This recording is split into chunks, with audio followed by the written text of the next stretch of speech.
शुक्रवार को रालोद कार्यकर्ताओं ने पुलिस प्रशासन को चेतावनी देकर मुख्यमंत्री योगी आदित्यनाथ और प्रधानमंत्री नरेंद्र मोदी का पुतला दहन किया।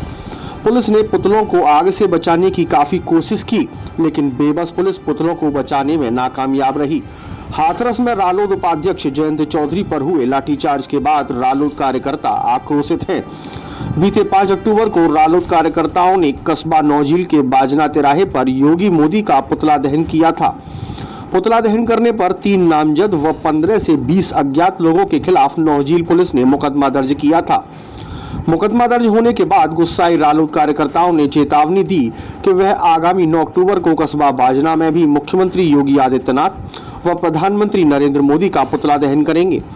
रालोद नेता योगेश नोहवार व सहकारिता प्रकोष्ठ के जिलाध्यक्ष चौधरी भगवती प्रसाद चेयरमैन ने कहा कि जब तक हमारे नेता जयंत चौधरी पर लाठीचार्ज करने वाले पुलिसकर्मियों के विरुद्ध कानूनी कार्यवाही नहीं की जाएगी, तब तक इस तानाशाह सरकार के खिलाफ हमारी लड़ाई जारी रहेगी। शुक्रवार को पूर्व नियोजित कार्यक्रम के तहत रालोद नेता योगेश नोहवार के नेतृत्व में कस्बा बाजना के लालपुर रोड पर लोग एकत्रित होने लगे। इस दौरान सर्किल का फोर्स भी मौके पर पहुंच गया।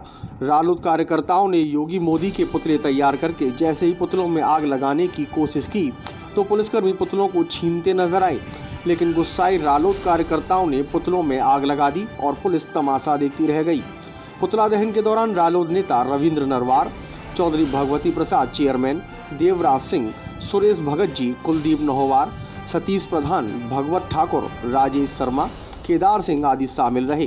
चौधरी जी जब हाथरस गए थे पीड़िता से मिलने के लिए, उनको परमिशन देने के बाद पीछे से पत्रकारों से बात करते समय पे लाठीचार्ज हुआ, उसकी हम भरसक निंदा करते हैं। और जिस प्रकार से किसान और मजदूरों की जो आवाज़ है जयंत चौधरी, उनकी आवाज़ को दबाने का जो इन्होंने सरकार ने काम किया है, ये योगी सरकार के इशारे पे हुआ है। और इस योगी सरकार से हमने आज लड़ाई छेड़ दी है और ये लड़ाई बहुत लंबी चलेगी।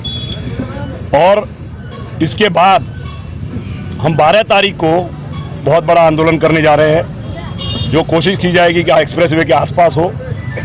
और अगर हमारे किसान और मजदूरों पे जो मुकदमे इन्होंने लिखे हैं और लिखने की योजना बना रहे हैं, तो जो दबाव की राजनीति ये करना चाहते हैं उसे ख़त्म करने के लिए हम 12 तारीख को बहुत बड़ा आंदोलन करेंगे। और हमारी मांगें नहीं मानी गई तो इस एक्सप्रेसवे को जब तक जाम रखेंगे, जब तक हमारा जी चाहेगा और जब तक हमारी मांग पूरी नहीं की जाएगी।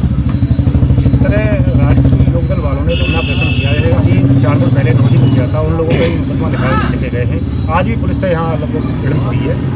देखिए, मैं आपको याद दिलाना चाहता हूं कि जब हम लोगों ने आंदोलन किए हैं, 2009 में भी आंदोलन हम पे हुआ, आंदोलन हमने किया, मुकदमे उस आंदोलन में हम पे लिखे गए, सरकार को झुकना पड़ा और मुकदमे वापस लेने पड़े। ये सरकार गलतफहमी में है कि इनकी सरकार सदा रहेगी। ये सदा रहने वाली सरकार नहीं है, सरकार इनकी भी जाएगी। और जिस तरीके से बुरा व्यवहार ये करने की योजना इन्होंने बनाई है, ये भी तैयार रहें, ये चीज़ें हम भूले नहीं हैं। ईंट का जवाब इन्हें पत्थर से दिया जाएगा और कोई भी गलती जो इन्होंने गलती की है माफ़ करने योग्य नहीं है। किसान के मसीहा चौधरी चरण सिंह के बेटे पे लाठी इन्होंने मारी है। ये चीज़ें आत्मा को झकझोर के रख दिया है किसानों को, मजदूरों को। ये हमारे नेता को इन्होंने आत्मघाती हमला किया है, ये नेता को मारना चाहते थे। ये तो कार्यकर्ताओं का धन्यवाद देना चाहता हूँ जिन्होंने अपनी छाती अड़ा करके बचाने का काम किया। और ये लड़ाई हमारी जब तक रहेगी, जब तक ये सरकार गिर नहीं जाती। इनसे आर पार की लड़ाई लड़ने के मूड में है। एक दलित बच्ची के यहाँ गमी में शरीक होने के लिए, उसके परिवार को सांत्वना देने के लिए किसान नेता माननीय जयंत चौधरी जी वहाँ पहुँचे और उन पर जिस तरीके से बर्बरता से लाठीचार्ज हुआ, उसका ही ये रिएक्शन है कि आज किसान को, मजदूर को, हर मजलूम को ये लगता है हृदय से कि लाठीचार्ज माननीय जयंत चौधरी में नहीं, इन लोगों में स्वयं में हुआ। और यही आक्रोश उस दिन से लेकर आज तक उत्तर प्रदेश की सड़कों पर आप लोगों को दिखाई दे रहा होगा, जो कल बहुत बड़े जन सैलाब के रूप में आपने मुजफ्फरनगर में भी देखा होगा। और यहाँ भी आप 2 मिनट पहले देख रहे थे कि हमारे जब कार्यकर्ता आक्रोशित होकर योगी के पुतले को जलाने की तैयारी कर रहे थे, तो किस तरह से पुलिस वाले योगी के कार्यकर्ताओं की तरह, एक सरकारी मुलाजिम, और किस तरह से ये लोग चमचागिरी पर उतर आए हैं पुलिस वाले, ये प्रशासन वाले। आपने अपनी आंखों से देखा, इस कैमरे को घुमाकर जरा दिखा और दीजिएगा जनता से। मेरी आपसे निवेदन है, जनता को दिखाइएगा कि पुलिस वाले इस तरीके से लड़ रहे थे। चलिए, हम माननीय जयंत चौधरी जी के कार्यकर्ता हैं, या हमारे कार्यकर्ता हैं, इनमें आक्रोश था, ये लड़ रहे थे, तो ये समझ में आता है। लेकिन ये पुलिस वाले, इनको तो अपनी ड्यूटी करनी चाहिए।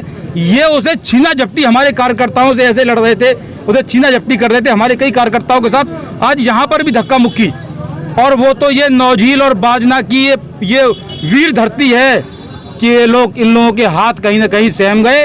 हमारे साथ संख्या बल इतना बढ़िया था, यहाँ पर युवा था, नहीं तो इन लोगों ने 2-3 लोगों को तो धकेलने की कोशिश करी, हम लोगों के हाथ से पुतला छीनने की कोशिश की।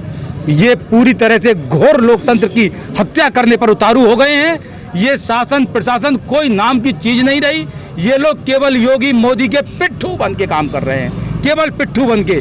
इन लोगों को हम ये दिखा देंगे 12 तारीख को, आगामी 12 तारीख को माननीय जयंत चौधरी जी के नेतृत्व में यहाँ एक जन आक्रोश रैली इतने बड़े रूप में होने जा रही है।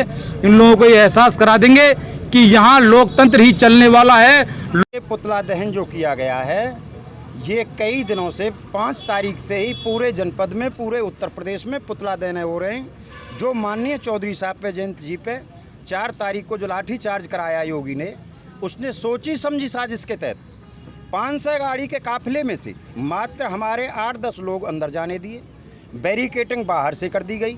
हमारे जो राष्ट्रीय लोकदल के कार्यकर्ता, पदाधिकारी और जो जिले लेवल के नेता थे, उनको अंदर नहीं जाने दिया, और उन पर एक मशूबा बना के षड्यंत्र के तहत जो लाठी चार्ज की, उसके विरोध में हम लोग सड़कों पे हैं। और जब तक योगी जी माफ़ी नहीं मांगेंगे, जब तक ये हमारा आंदोलन जारी रहेगा। इसके लिए हम चाहे योगी का पुतला फूंकना पड़े, चाहे योगी स्वयं फूंकना पड़े, उसके लिए हम सब तैयार हैं। युवा तैयार है और सड़कों पर रहेगा। जैसे अभी आप पुतला फूंक रहे थे, पुलिस वाले ने पुतले को तोड़ दिया। देखिए, पुलिस का काम अपना है, वो पुलिस अपना काम करेगी, हम अपना काम करेंगे।